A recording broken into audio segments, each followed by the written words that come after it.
I'm taking Valentine, cause on the morning line, the guy's got him figured at 5 to 9. So make it F10, he wins by a half o'clock to this here and that. Hello racing fans, and welcome back to another edition of Handicapper's Corner, brought to you by the Derby Bar and Grill. I'm Mike Heads along with Drew Forster. We're going to go through the Sunday, August 3rd races at Hastings as it kicks off the long weekend of racing action. We don't race on the Saturday, of course. We do have 8 races on the Sunday program, and then a big 10-race card on the holiday Monday. BC Cup Day, our signature event here at Hastings. Weather looks good. I looked at the long-range forecast. It's going to be gorgeous. They have 10 races on tap. Looks great. A little earlier start, 12:50. That's right, yeah. Which is good. Get us into the races. Speaking of today's card, the Sunday card, normally around BC Cup Day, it really hurts kind of the quality and the field sizes that we get leading up to BC Cup Day. But the card they put together for Sunday is a bang-up card. A lot of good competitive races on ham, a lot of different, what's the word I'm looking for? The Hall of Fame races. Yeah. We have Sam Krasner, former Hall of Fame jockey. Alan May, our good friend here at the Derby Bar and Grill. Your dad. There's a bunch of them this weekend, and Sophie J. Red Rock Farms. Yep. And there's a lot of Apologies to those who we've forgotten. We'll get it on the Monday show. Absolutely. Let's jump right into the Sunday card, shall we, Mike? Let's go. First race on tap, 3-year-olds and up, claiming 5,000, going 6.5, field of 6 signed on, and a very competitive race. You can make I think there's 4 horses I really liked in the race. I ended up on Big Jim, speaking of Hall of Fame trainer Alan May. These connections hooked up for a win a couple weeks ago with Storm Over Sky. Big Jim's been running in the 12.5 category. He drops down to 5,000. He's been running against Bubba Fizz, Michael's Glory, Bear Rock and Roll. Very tough horses. This is a much softer spot. He gets leading rider Amadeo Perez. All signs for me point to Big Jim. The second spot I put Lucky Molly Minor out of the Mike Anderson barn. Another one got a 65 bar, 1 for 4 last from the non-winners of the year, going long. He shortens back up, gets Jeff Birmingham in the tack. I like Lucky Molly Minor in the second spot. In the third spot, I was looking at Ray's Reno and Swiss Arrogant. I ended up with Swiss Arrogant. Last time he ran for 4,000, he won. He tried that $7,000 category against Hockley and I'm Big Trouble. Yeah, ran into some tough ones there. And then he went back down to the $5,000 level and ran into Grandpa George and Stormy Canuck. Another fairly tough race for 5,000. This one isn't as tough. I got him in the third spot. I went 2, 1, and 6 in the opener. Yeah, I think he stole a lot of my script there. I agree totally. Big Jim is the horse. I don't want to take a short price on Big Jim, but I think he's going to be because he's sprinting. That's the only thing that kind of worries me. A pretty short number. He still has yet to run a big race here at Hastings, but he has been running against more quality horses. He did run third in a 5-horse field. That's his best race since arriving in Vancouver, but I'm hoping he can get into the race. Amadeo certainly won't hurt.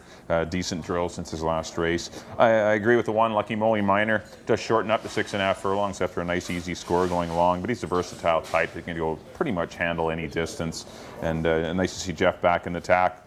And he was aboard for a good runner-up effort last year aboard the Son of Finality, so I don't mind him at all. And I put the 6, Swiss Arrogant, I agree, over Ray's. I think he's the best of the speed between him and Ray's Reno. Yeah. I think Swiss Arrogant and Freddie Manrique are going to be pretty dangerous. Ran into some that was a salty 5. Grandpa George and Stormy. That was unlucky to run out of 2 horses taking significant drops in class. If Swiss Arrogant ran that race against a normal 5,000 field, he would have won and wouldn't be eligible for this race, but still a good effort for Swiss Arrogant last time, and I think he'll run. They'll still need to run to beat him.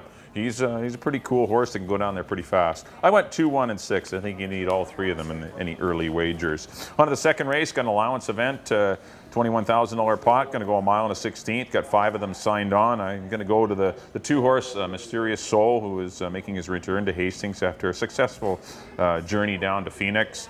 He's a horse that I don't think we saw the best of at Hastings last year, but he's a stakes quality type. He's been working well. He will need to be very good to defeat Stratify, Senor Rojo, who's a classy horse. I think your inside 3 are your horses. Yeah. And I just think tactically Stratify probably goes. Mysterious Soul sits off of him. I don't think they're going to go fast, and but we'll see how it does play out. But I like Mysterious Soul and Rico Walcott. I put Senor Rojo in the third spot. Probably got a nice trip last time. Perfect trip, and Amadeo gave his horse a perfect ride, sitting in behind a 2-horse speed duo. Couldn't have set up any better, and he captured. He took it full advantage and defeat El Capone in the Gov, and it still was a good quality race. And he's your horse to beat, but I just decided to take a bit of a shot. I think Mysterious Soul probably in the 4-1 range, and Senior Rojo is going to be in the 3-5 or 4-5 range.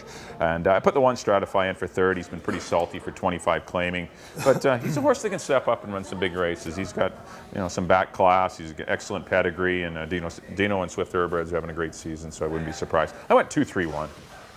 I got the same horses, Mike. As you mentioned, the inside three are definitely the quality of the race. Those are the ones that you look to try and find a winner in here. I went with Senior Rojo off that last race. He's kind of your most accomplished horse in the field. He loves the distance. I see him as the horse to beat in here. What worries me is the pace scenarios you just mentioned. Stratify I have in the second spot because he's the speed. If he doesn't really get any pressure. This horse, 1 out of every 4 starts, leaves there about 10 behind the field. Right. Like, he's not guaranteed to leave the gate. Yeah, it happened last year, that one with Hamill. Yeah, like he's had 2 or 3 times where he just gets, he just kicks up a bit of a fuss and he just forgets to brake or whatever. So if he, assuming he breaks. Yes, assuming he breaks. Still not going to be fast, I agree. Yeah, if he's on the lead, it all depends to me on how fast he goes. If Frank can slow it right down, they're probably never going to catch him. So I put him in the second spot. If there's a little more pressure from maybe one of these outside horses, then I think definitely Senior Rojo and Mysterious Soul can take advantage of that. So I got Senior Rojo on top. I put Stratify in the second spot. I put Mysterious Soul in the third spot. The only thing I'm worried about with Mysterious Soul is no race since February. Where it's a long time these other horses have been running, so they have a bit of an advantage there. I went 3, 1, and 2 in the second. On to the third. Fillies and Mares claiming 16,000. Nice little race here. Field of 7 signed on. I've gone to the 5 Hidden Harbor, Dr. Welcher's Hidden Harbor. Just won this race for 16 over Curious Gal and Willamette. Ran a big race that day, got a 68 buyer. That was coming out after she dropped out at 20, running behind Dear Lily, who came back and won again. So Hidden Harbor looks like the tough one in here for me. The second spot, I put a young horse that's made an instant impact at Hastings. Dream Baby, George Morgan's horse, was running at Santa Anita, running very well for the 12-5 level. Came up here running that 16 non-2 and just ran away from the field. A very nice score, a 73 buyer, and a decent time of 17-1. She's not as kind of battle-tested as the rest of these, but definitely she's got a lot of talent.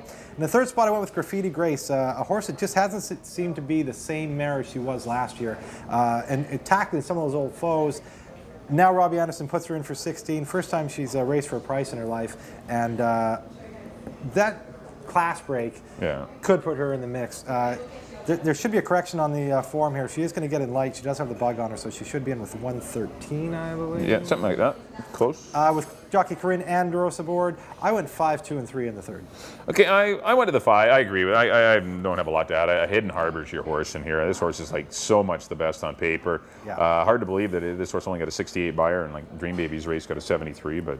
Whatever, sometimes buyers are what you take out of them. But Hidden Harbor ran a good race, and she's quality at the 16,000 open level. Dream Baby was in a restricted 16. That was a non-2 lifetime, non-3 BC bred. So that was good. Were considerably easier opponents. Hidden Harbor is a solid horse that's won 12 times. I mean, it's just a cool mare that half her starts in the money. Oh, she's just a nice mare. She likes Hastings. She's your horse to beat. Dream Baby definitely second, and Graffiti Grace on the class drop third. Willamette perhaps. I don't know if you wanted to go 4 deep, but I like 5, 2, and 3. I agree with you in the third. On to the fourth race. A nice allowance race here, going a mile 16th for fillies and mares. The ones that weren't eligible to BC Cup. American girls. Yes, so the U.S. breds get a chance to compete and maintain their position in the stake schedule, because usually you'd have like an 8-week gap between races if you're a U.S. bred, because BC Cup interrupts the timing of races. But nice to see them offer these kind of races, and it got a nice field of 6. I ended up on the 4-horse Madeira Park. Hard to not go with her. I mean, she's worked well. I've never seen her work in 58 before, but that track's getting pretty fast out there, I'll tell you. 58, that's pretty swift. It's a little too fast, I think. Yeah. But good race last time against Wando, and she's just a good, classy mare. She comes to show up. She doesn't win by a lot when she wins, but she does what she needs to do. Rico has obviously got the key to her, and she runs through the bridle for him. I got to take her to win it. I put the 5-horse Turlani in for second. Pretty impressed with her race behind Dear Lily. Didn't get the best of trips, kind of stuffed in behind the leaders that day, and Dear Lily kind of had first run. But I like Turlani on the stretch out, and I put the 3-horse Castanet Dancer, who's been knocking at the door against the top mares, and certainly I'll appreciate a few of them not being in here. So I went to her for third, but I left out Miss Derrick, I left out Havasu Falls, who had a nice sprint win last time, and I left out Dear Lily, who needs to prove herself at this distance, but still has a classy mare that blew her race at the start last time. She was rattling around in the gate and ended up walking out of there quite slow and never in position. It just wasn't her day. She seemed to be a little unnerved that afternoon, but good quality field of 6 of them here. But I think Madeira Park does lead the pack. I went 4, 5, and 3. I agree. I got Madeira Park on top. Rico Walcott just seems to absolutely fit this mare. Their record together is very impressive. Just never seems to get beat with Rico Walcott aboard her. He knows how to put her in position early, and I think he'll do that again. I put Miss Derrick in the second spot. I can see her. She's she ran a huge in and out, race. But might be her in time. Kind of a hot and cold filly. Gets her trip. Ran a huge race the time before, and then just did not run a jump last time. Ran dead last as the chalk. I'm not willing to just toss her aside in this race, so I put her in the second spot. And Dear Lily, as you mentioned, has to be proven at the distance, but it wasn't her day last time. Yeah, it's just a toss-out race. Don't even look at that race. She's way better than that. Yeah, and the way she's been running, her class edge, I think, puts her in the mix here. I got 4, 6, and 1 in the fourth. On to the fifth. This is our starter race, our starter series, the allowance race for horses who have started for 8,000. I went to, again, we had this conversation last time, the race split, and I thought the 2 tough horses ended up in the same race. That proved to be true. Kai's Command and Honestly Ossifer. As you see my sheet here, I did have Honestly Ossifer on top. I went back and put Kai's Command on top. Last time Rico Walcott rode this horse, he won by 5 in a very good time with 17. Come back and run in 16 and 4 last time. He's a tough horse. Only beat Honestly Ossifer by a nose last time, but get by Kai's Command to win it. I put Honestly Officer in the second spot. Not much separating those two, as I mentioned. Those are kind of the two I think that are a fair bit more advanced than the rest. I just think those are the two that one of those 2 horses is going to end up in the winner's circle here, and I think it's a coin toss as to which one does. And I put the horse who won the other leg of the series last time, Come Away Home, Jim Penny's horse up from Seattle. He did end up in the softer field. He ran in 17 flat. So ran well. One for fun, made no mistake. He retains Amadeo Perez. I got 8, 2, and 6. Yeah, I agree. I believe the 1 horse, well, you have to wait for scratches, but I believe the 1 has entered back, Gypsy Mazzy, so Bubba Fizz will likely get in. But you'll check the scratches on Sunday morning to see exactly who's in and out of the race, because there's a big field here. But I agree with your 3 horses. They're interchangeable to me, all 3 of them. Kai's Command, the 8, the 2 horse, Honestly Ossifer, and the 6, Come Away Home. They're all 3 quality horses that are in top form. They've been running well. Big winning streaks for Kai's Command and Come Away Home. Honestly, Ossifer had his 3-race winning streak snapped by about 2 inches. And by Kai's Command, who did a lot of running last. Kai's Command ran hard. He was pressured every jump of the way and had no breather. Might get a little better trip from an outside draw. He doesn't need the lead. As you look 2 starts back with Rico Walcott aboard, he sat off of it and then blitzed that field of $16,000 claimers. So I think those are your 3 horses. Whoever gets lucky with the trip will likely win it. I think you need all 3 of them in your pick 4s or pick 3s or whatever wager you like to use.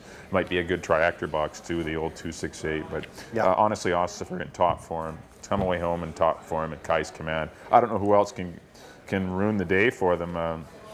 The only other one that I would maybe look at, because he didn't get the best of trips, if you're looking for a superfecta and had an inside draw last time and moves outside, I think may help the horse, is the 10 horse, this Bruce for you. I don't mind this horse at all. So it's going to be 25 to 1, so maybe put the horse in.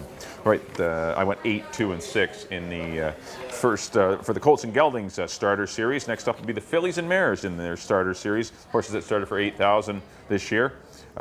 This will be 6.5 furlongs again. Field of 10 signed on at 6.5 panels, and I'm going to go to the 1 again. Fair Command. I liked her last time, and I'm going to follow her back. She got kind of run into the ground last time. Maybe a little too long in between starts. It was about 5.5, 6 weeks last time, and I think she'll go better this particular day. And Sacred Delight and Clarice B are the logical horses, the 1, 2, and 3 to follow behind her. They weren't separated by much. I think Fair Command was 5th by a length in a quarter. Sacred Delight just lost in a photo, and Clarice B won the photo under an excellent ride by Amadeo Perez. But those are your 3 horses. I don't see anyone that can challenge those 3. I think they're interchangeable for me again. But I think the race has changed a bit pace-wise, and I think that'll help the one Fair Command. That's why I'm going to just slightly lean that way. I want 1, 2, and 3. I got the same horses, Mike. I got a lot of marks on my sheet here. I had them jumbled around. I went with Clarice B again just because what worries me about Fair Command is she does kind of seem to be a bit of a one-way horse. Yeah, she needs the lead. She definitely. And from the rail, she's got to go. She's on the rail. She's going to go. And in a field this size, she's going to have company up there. It's going to be somebody. I don't know if it's going to be. I just didn't think she would. I didn't know who was the 22 flat horse. That's all. That's the only reason I went that way. Yeah. But if you think there's going to be a pace, then you have to go with Clarice B. I think somebody has to push her. Yeah. So I got Clarice B, Sacred Delight, Fair Command in that order, 3, 2, and 1. But as Mike mentioned, it's very close. I actually thought Sacred Delight won last time. Yeah, that was just a good got race. nipped by Clarice B. It was a very tight photo. Those are the 3. You can put them in any order you like. I went with Clarice B because she won last time and because Amadeo Perez is Running in the lights fuego out. right now, as they say. He's on fire. So I got Clarice B on top, Sacred Delight in the 2nd spot, and Fair Command in the 3rd. I went 3, 2, and 1 in the 6th. On to the 7th. Nice allowance race for 3-year-old boys. Going to mile 16th, I've landed on the 4 here, Distillery, the Craig McPherson barn. It was an expensive claim down in Southern California. Came up here, ran in the Chris Loseth against his stablemate Coffee Grinder, and off the top got beat by 2 nice horses that day. I don't think anybody in here is as tough as him. The other tough horse would be the 7 Aspen Getaway, the red hot Anita Bolton barn. He gets Rico Walcott, but Amadeo Perez elects to stick with Distillery, and Aspen Getaway could be a bit of a question mark at the distance. That's one thing that kind of I'm a little shaky. Yeah, they kind of ducked him. Coffee Grinder last time, but to go Anita Bolton, in a short race. they know what they're doing, and they might have needed another sprint race before they decided to go long. And this is not tackling the big boys, so they avoided Coffee Grinder again. I think they respect Coffee Grinder, and that's why they're in this allowance race. Yeah, absolutely. And his breeding suggests, he's a gilded time, which doesn't necessarily mean he's just a sprinter. So I got Distillery on top. I went Aspen Getaway in the 3rd spot, and I went Remember to Breathe in the 3rd spot. A little 3-year-old I'm kind of fond of out of the Sylvia Gregory barn. He's having a very strong meet. He's another one. He was in that Distillery race last time. Never really fired that day. Just kind of ran him a flat race, but I look for him to maybe rebound and make some noise in here. I like Remember to Breathe. I got 4, 7, and 1 in the 7th. Yeah, I've got the same 3 horses, and we should mention that the 3 Carson City Brown in this race is entered back. Be on BC Cup Looks Day. like he'll be running on BC Cup Day, but once again, check the scratches. But Carson City Brown entered back in the Stellars J against Coffee Grinder on Monday. But I agree, the 4-horse Distillery. I thought a very encouraging debut effort in Vancouver. It's not easy to come from the turf at Santa Anita and go to the main track here. And there wasn't, there's 6 weeks in between races, but still was a pretty good 3rd behind Coffee Grinder and off the top. And I think he can build off of that race. Lures Amadeo Perez away from Aspen Getaway, but of course Aspen Getaway doesn't fare too poorly with Rico Walcott being available, and so definitely look for this horse to be, the main challenger to Distillery. Then I put the 1. I agree. Remember to Breathe. Good route win, 2 starts back last time. Kind of a flat effort, maybe coming back 3 times in a month. Might have got to her, might have bounced a little bit, and that's hurt to him. But he's a handy little horse. I'm he's quite a fond cool of him. horse. I like him, He broke his maiden in a winner's race, came back to win again, and then tried Coffee Grinder and off the top, and just didn't run a great race. But maybe the tank was on E. He's also running against the toughest horses around in that race. No, he is, and he's come back to work well. So give this horse another chance. But I agree with Drew. 4, 7, and 1. On to the 8th and final event on the Sunday program. Got a field of 8 $5,000 maidens going 6.5 furlongs. I ended up on the 1 Magic in Overtime. Not a brilliant pick here. Just the logical horse. He's actually already won it at this level, but was disqualified. Came back, ran 2nd against Storm Over Sky, who ran a huge race in a very fast time for the level. So I just think if this horse repeats, it's going to be tough. That's a huge rider change. No disrespect to Alejandro Martinez, who does a great job. He tries hard. He's a gallop boy in the morning. Hard-working and he's just a kid that has to lose a lot of weight to ride. He's usually taxed about 120. He's pretty tall. And he's really good at exercise riding. It's nice to see that Tracy McNeil gave him a shot for a couple of starts on this horse. But Amadeo takes over, and he rides the live horses in this outfit for Ken Walters, and I got to go to this horse to win it. Put the 5 Wee Harry in for 2nd. Seem to be taking old Wee Harry quite often lately, but he's. He got a little wide trip last time, and I look for him to be better. And the 6, Act Exotically, who he's exiting a couple of tough races as well. Last time I thought he ran very well. He had some excuses in his other race. earlier this year, obviously being a no contest race, but he's kind of rounding into form. I could even have put him in the second spot. But I went 1, 5, and 6, but I really do like Magic in Overtime. No argument here, Mike. Magic in Overtime looks like the horse. The times, the buyers, everything points to the riders. Yeah, everything points to Magic in Overtime in the last. I went with Devon Way in the second spot. A horse who's been running much higher throughout his career. Hasn't been doing much this year. That's the one worry, but he does drop out of races where he was running into Cowboy Commander and Red Riverman and Carson City Brown and those kind of horses into a maiden 5. Yeah. That might be enough to get him a little bit more involved and maybe he gets a piece of it. And I agree with Acting Exotic. He got him in the third spot. I could have put him in the second spot. Another one, nice 50 buyer last time in that Storm Over Sky Magic in Overtime race. So can't look too far beyond him either. But Magic in Overtime is your horse. 1, 3, and 6 for me in the 8th. That'll do it for our analysis of the Sunday. What day is it? August 3rd. The races. eve of BC Cup. On BC Cup Eve. Next up will be our picks. Mike, as always. Here we go. Back in race 1. First. I got the old 2-1-6 Big Jim over the 1 Lucky Moly Minor and Swiss Arrogant in the third spot. Race number 2, I went to the 2 Mysterious Soul over the 3 Senor Rojo. But Senor Rojo definitely your horse to beat. I went 2, 3, and 1. Race number 3, I went to the 5 Hidden Harbor. Looks like a short price favorite here over the 2 Dream Baby 5, 2, 3. Race number 4, I went to the 4 Madeira Park Classy Mare. Looks like another good spot for her. 4, 5, and 3. Race number 5, tough second leg of the starter series. Kai's Command over Honestly Ossifer and Come Away Home. I went 8, 2, and 6 in the 5th. And the Fillies division of the starter series, I went to the 1 Fair Command, 1, 2, 3 in the 6th. The 7th race, number 4 Distillery over the 7 Aspen Getaway in the 1 Remember to Breathe for 3rd. And the 8th and final, the old 1, 5, 6 Like Magic in Overtime. Over to my picks. There we go. In the first, I go with Mike on number 2, Big Jim over the 1 and the 6. In the second, I went to number 3, the old veteran Senior Rojo over the 1 and the 2. In the third, I'm with Mike on number 5, Hidden Harbor over the 2 and the 3. In the fourth, number 4, Madeira Park over the 6 and the 1. In the fifth, I went with number 8, Kai's Command over the 2, Honestly Ossifer, and the 6, Come Away Home. Those are the 3 you needed in that race, I believe. In the 6th, I went to the 3, Clarice B over the 2 and the 1. In the 7th, I went to the 4, Distillery over the 7 and the 1. And in the 8th and final, I went to the 1, Magic in Overtime over the 3 and the 6.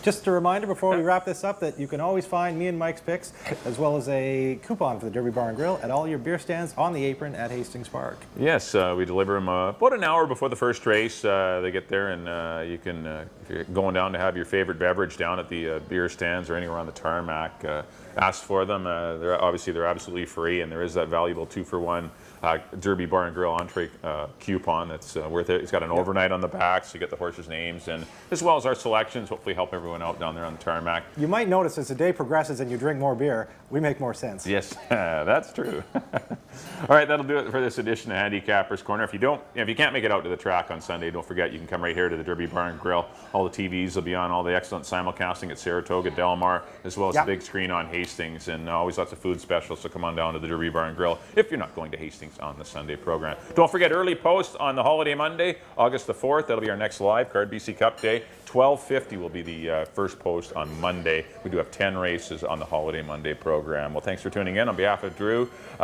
good luck everyone in your Sunday wagers, and we'll see you next time here on Handicapper's Corner. Father was equipoised. I told Paul Revere, now this is no bum steer, it's from...